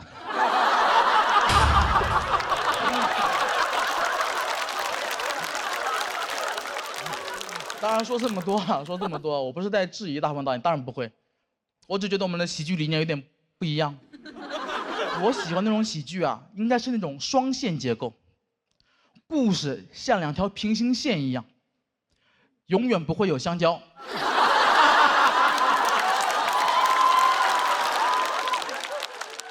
哎呀，真的很痛苦。但其实说这么多，大家感觉我是很生气，其实完全没有。那是我去年很开心的一段经历，因为那段时间找我的时候，其实我当时状态不是很好。当时我刚比完赛，拿了第4名。大家如果有质疑也很正常，我自己也很不安，毕竟人家教主才第5名。我看过很多那种爱豆成团的节目，我知道里面的门道。我这种情况属于占了别人的出道位。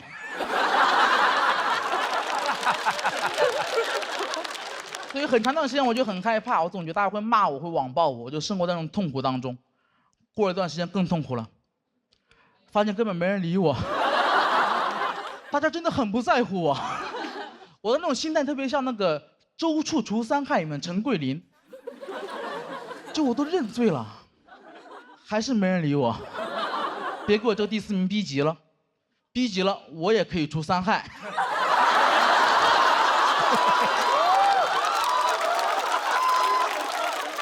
其实是讲一种心态啊。那段时间我就很难受，经常在朋友圈里面 emo。然后我当时希望大家会安慰我，跟我说你没事吧，加油啊，会好的。但没有，我忘了我朋友圈里面都是脱口秀演员。凌晨1点半，我发朋友圈说压力太大了，要崩溃了，扛不住了，怎么办？他们回复好看爱看，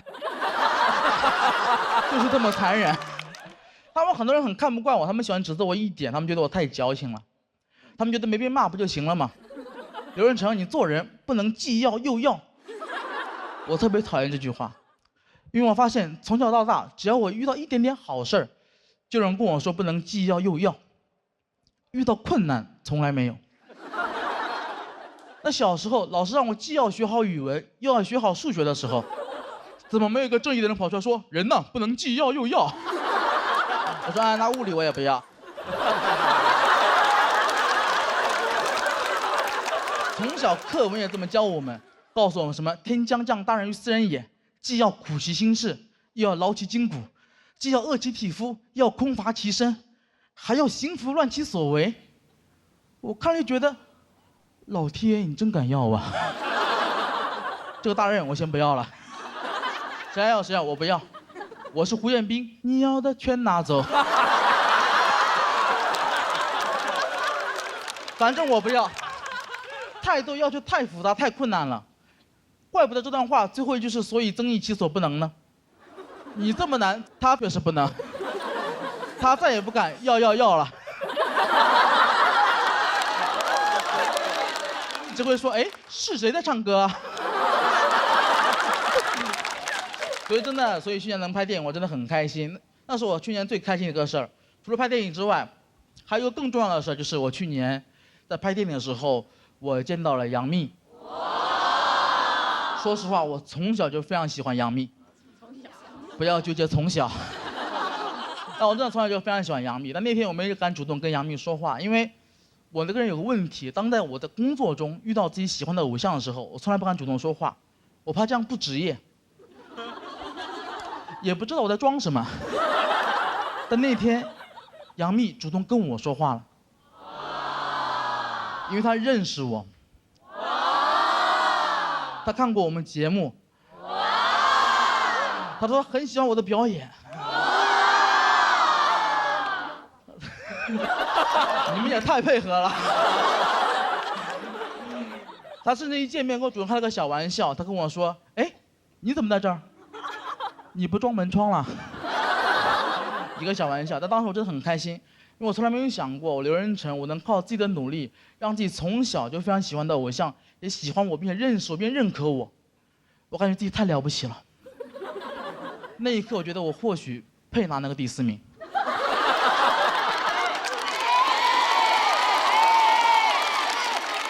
感觉怪怪的，但紧接着我这个人就有点膨胀了，我就在想，那我能不能加杨幂的微信？想想还是算了，毕竟杨幂不能既要我的喜欢，又要我的微信。当然是开玩笑，当然开玩笑的。真实原因是当时我思考了一下，我觉得如果我们加了微信的话，幂姐可能会看到我的朋友圈。他会发现我很痛苦，他人这么善良，看到我这么痛苦，一定会过来安慰我，跟我说：“你没事吧？”谢谢大家，我是刘小爸爸。谢谢阿成的演出，谢谢。喜欢刘仁成这段演出的朋友，千万不要忘记为他投票。3、2、1。请锁票，谢谢阿成。咱就得问问大鹏导演了，这个有虚构成分吗？没有，包括我跟他讲，我说别写到段子里，这个也是真的啊。甚至我在跟他说这话的时候，我就已经意识到会写到段子里了啊。特别感谢就是付航、阿成参与到长安的荔枝的表演，那个动人是一个山加一个桶。好笑的点，也符合我的人设。我跟大家说，就是在拍的时候，为了能够让他们特别放松、特别的尽兴，我就问我说：“你们有什么特长，都可以在这个电影里展现？”我才知道，我不知道大家知不知道，他有一个特别神奇的绝技，就是凭空打嗝。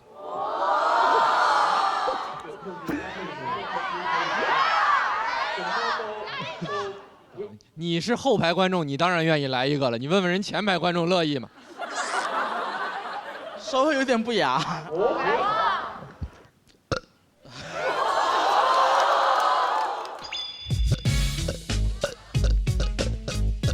其实很简单一个才艺，很简单一个才艺。那天就是那一天，我们在拍摄一个场面，因为杨幂在电影里演我的夫人，然后特别希望她看到我的时候很开心，那么我们就想定格她这个笑容一个很大的特写。我在想，应该怎么能够让她笑得特别的开心？我就邀请了阿成，邀请了付航，还有2位喜人的朋友们，一共4位。我说大家想尽一切办法让幂姐开心。她终于笑得很幸福、很灿烂、很美。记录下来的那一刻，我听到是阿成说：“我喜欢你，喜欢你。”啊！救救我！我都忘了。大家都去这个到时候电影院找这个特写，然后记得这个背后的故事，可能就无法沉浸在电影的情节里了，是吗？但确实也是谢谢大鹏导演给我们这些朋友能多多参与到影视剧的机会，谢谢。谢谢阿成，谢谢。我不知道您几位，你们有阿成的朋友圈吗？我有，看到过吗？看到过，还看到过他分享了不少那个脱口秀咱们同行之间的一些个小笑料。但其实我觉得他那个自己内核挺稳定的。对他不内耗，他所有的东西都发到朋友圈耗别人了。对。然后他发完了，有时候我看有人底下劝他，他说还没事，我就这么一说，我也没往心里去。对，我曾经好几次私聊他，问他我说你还好吗？然后他又说他没事了。陆姐她特别贴心，她那段时间她记得我状态不好，她不好意思主动问我，她就问我身边的人我是不是失恋了。他以为我失恋才有那样，其实就是工作的日常。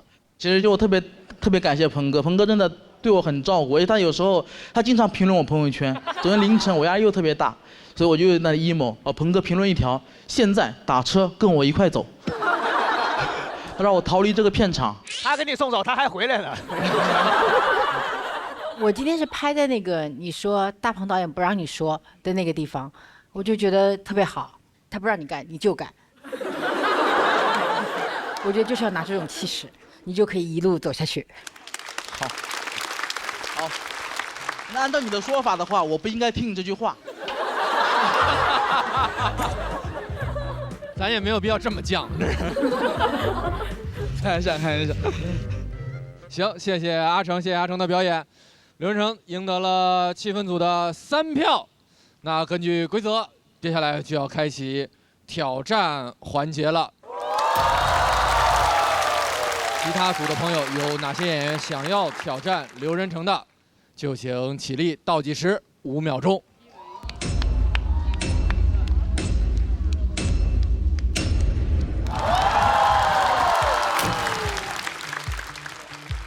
我想自己站在那个舞台上，让大家看到我，证明我是可以的。那我想找一个扬名立万的机会。那既然没有挑战上大魔王，那我就挑战刘仁成。我觉得他也是大魔王之一。刘仁成老师也是上一季的第4名嘛，如果赢了呢，是4舍5入，我算是上一季的前3名。我现在选吗？可以。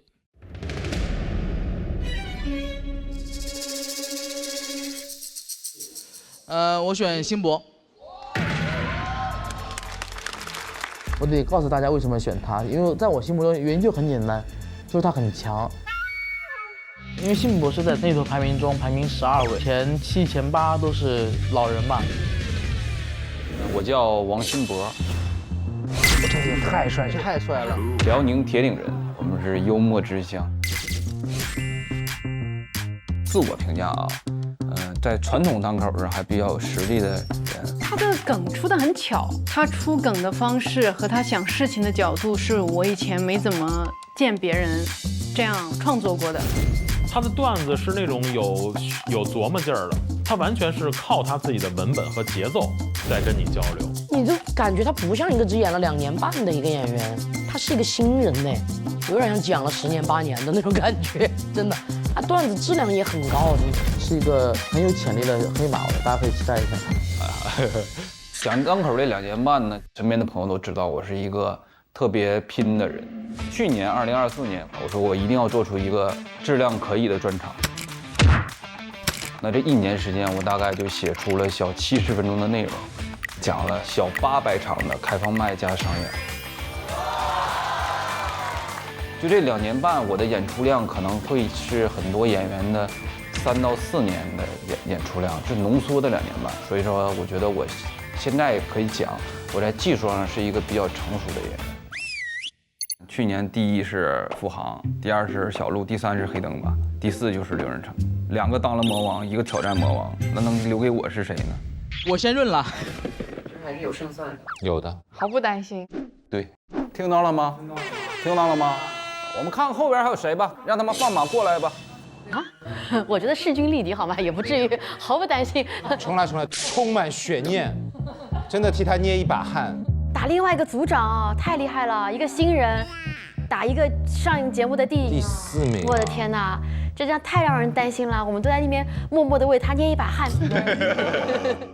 那既然没有挑战上大魔王，那我就挑战刘仁成。我觉得他也是大魔王之一。第一个是尊重，第二个也是想证明自己。我只能说承让了啊。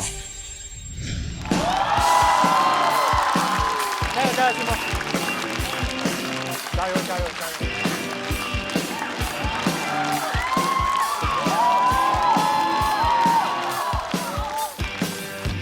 哎，大家好，我叫辛博。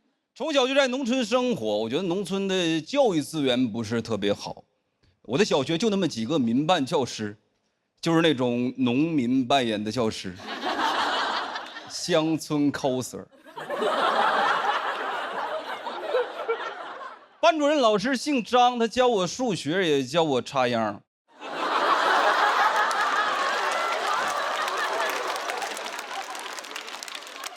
很多掰着手指头能算出来问题，张老师也算不清楚，因为他少根手指。算法上有 bug， 9进制。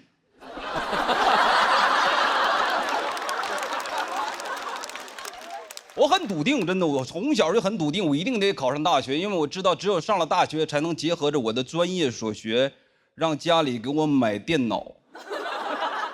买一台能玩所有游戏的学习电脑。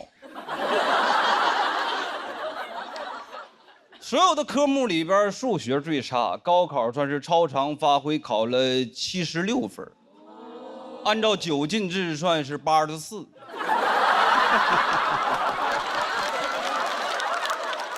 也没及格，被调剂到了数学系。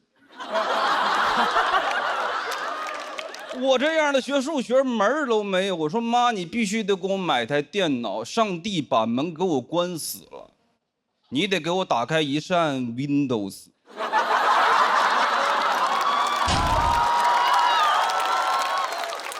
没复读啊，没复读，因为第一学年成绩的前5%可以转专业，也就是说，学好数学就能不学数学。同学们都在那儿苦笑说，学数学是不学数学的充分不必要条件。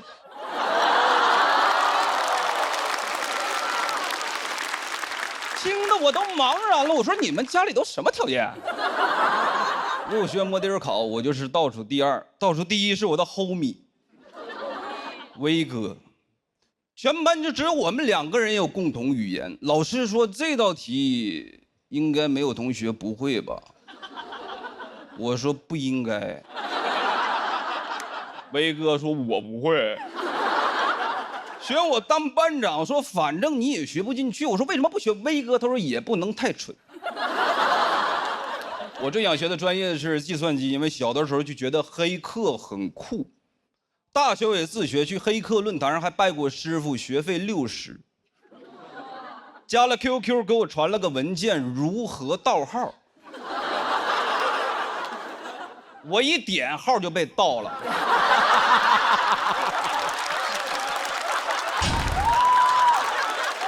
以为是教程，结果是教案。这算啥？黑吃黑。还用我的 QQ 跟我的同学们借钱，就威哥借了。你说他蠢吧？二话不说他就帮我。你说他不蠢吧？转账的时候我就在他旁边。那是一句话也不跟我说。问过老师，我说老师，我们学数学能干啥？老师说能当老师。我后悔了，我应该问校长。其他专业就是培养对社会有用的人，我们就是培养对社会有用的人的人。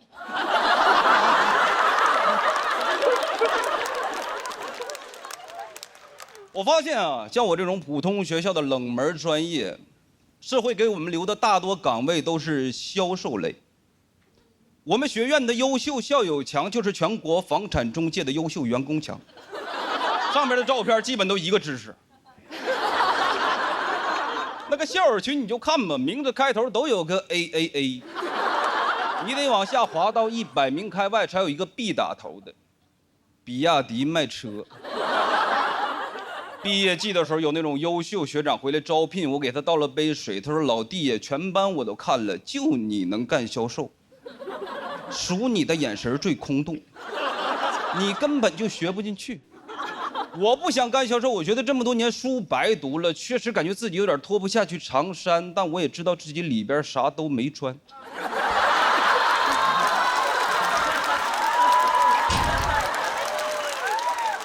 学长安慰我说，那销售和销售不一样，你上过大学的销售比那些没上过的至少大4岁，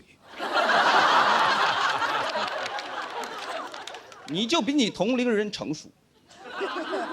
当然还有一个就业方向就是数转码去做编程，有专门的培训机构，3个月包就业，全班都去了，我跟威哥学了6个月，机构要给我俩退款，说是影响了这机构办学以来100%的就业率。我说不行，我只要工作。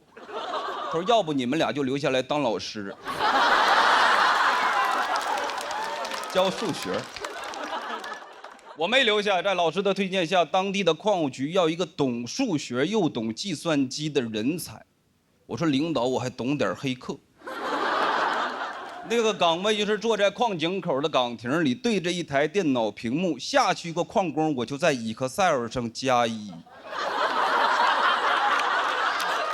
上了一个我就全都懂数学和计算机。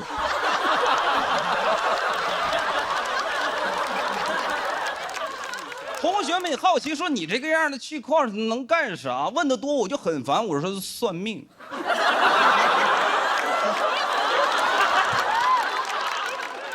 有一次下去7个，上来8个，给我吓坏了。我说这是挖到墓了，对不上账，是不是我得下去？每天除了我矿井口就没有人，整整3个月，我的日子过得就像个小日子。井上一郎。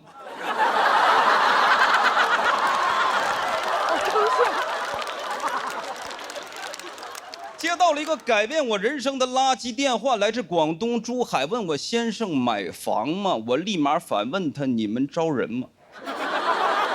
我学数学的，他说我学物理的。我说城濮求是，他说博学笃行。我们学校的校训。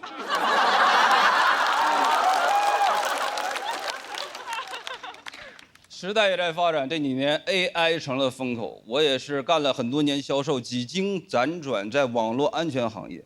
很多朋友不了解，给大家科普一下，就是帮用户抓黑客。总有一天我能逮住我师傅。在风口上，威哥也飞起来了。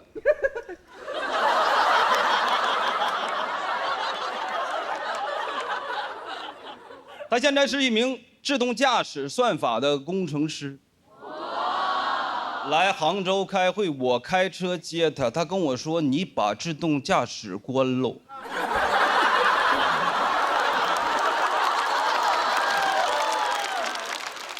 他的能力我最了解。不在我之下，命运他经常跟我开玩笑，但我不能拿自己的生命开玩笑。威哥还安慰我说：“没事儿，你这一款我只是参与，我开发那款出口欧洲。”谢谢大家，我叫辛博，谢谢。谢谢辛博的演出。投票倒计时最后3秒钟，3、2、1。请锁票。谢谢辛博啊，这是咱们今年的新朋友，也是一个这个讲话 flow 非常独特的朋友。对，这个很有旋律感，我是觉得您其实您正常生活说话和那个具体的那个表演的时候其实是有区别的，对吧？有区别啊，但是区别也不是特别大。主要您几个包袱都其实还都挺好，挺经琢磨的。后来说您来什么，我脱去一身长衫，哪知道我这个里头什么都没穿。然后我看大伙儿挺有共鸣，我说挺有共鸣，行，我来吧，我就配合了一下。但后来你说你知道为什么要招一个大学生吗？因为他比别人大4岁。我说这才是我想拍的包袱。我就喜欢这种特别出其不意、特别混的。对我这种傻梗就特别多啊。是因为我这样的傻人特别多吗？是吧？哎，说明咱们俩的思考比较同频。对，好，我看跟您有共鸣吧，啊，特别好，特别期待您接下来的表演。好嘞，谢谢。咱们今年新人怎么都这么厉害啊？是，确实，要不要按那个阿成一天发20条朋友圈呢？我确实也觉得今年的新人好像都很强的样子，感觉刘仁成有点危险啊。我知道你的那个线下专场叫做《发现丑的眼睛》，对，为什么会取这个名字呢？因为我主要从事的单口喜剧的方向叫观察式喜剧。现在我们行业里边比较多的，其实还是以个人经历或个人故事为主的。其实我做很多没有我的喜剧类型啊，只不过是刚开始来的时候想跟大家自我介绍一下啊，认识一下，所以用一篇跟我个人经历有点关系的。有的时候我想变成大家的眼睛或者嘴啊，但是对我想做这样一个东西。所以你接下来的内容都会是可能跟自己无关的，是你观察到的社会的现象或者其他人的事情。都会有。都会有，因为我们家里边还有很多糟心事儿没说啊。主要是有一双发现丑的眼睛。观察喜剧是周奇墨特别喜欢跟擅长的那个门类，就好多他的那个段子 ，Listen to 拜拜。去美国旅游的天津大爷 ，Listen to 拜拜 ，Listen to 拜拜啊！讲那装修那个，我的房子，那个装修的声音呐，仿佛一遍遍在向我炫耀，我的房子呀！那些都是观察喜剧的非常好的东西，也非常我个人也非常期待你后边的演出。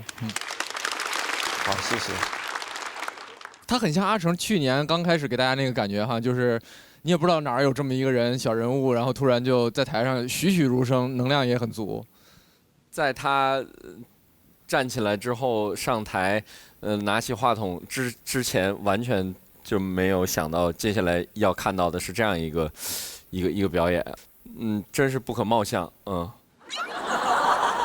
是说你长得帅的意思？就是阿成，你还是挺有勇气的哈，因为你知道他很强。因为刚才不止站起来他一个，但是你选择了他。我觉得还是跟这种比较强的演员去对决一下也更好看，也希望大家可以更喜欢他一点。都是一家人，都是一家人，期待你更多的表演。好，谢谢大鹏老师，谢谢。强对决，结果还也未可知啊！辛博拿到了气氛组的满票。我们请阿成也回到舞台上。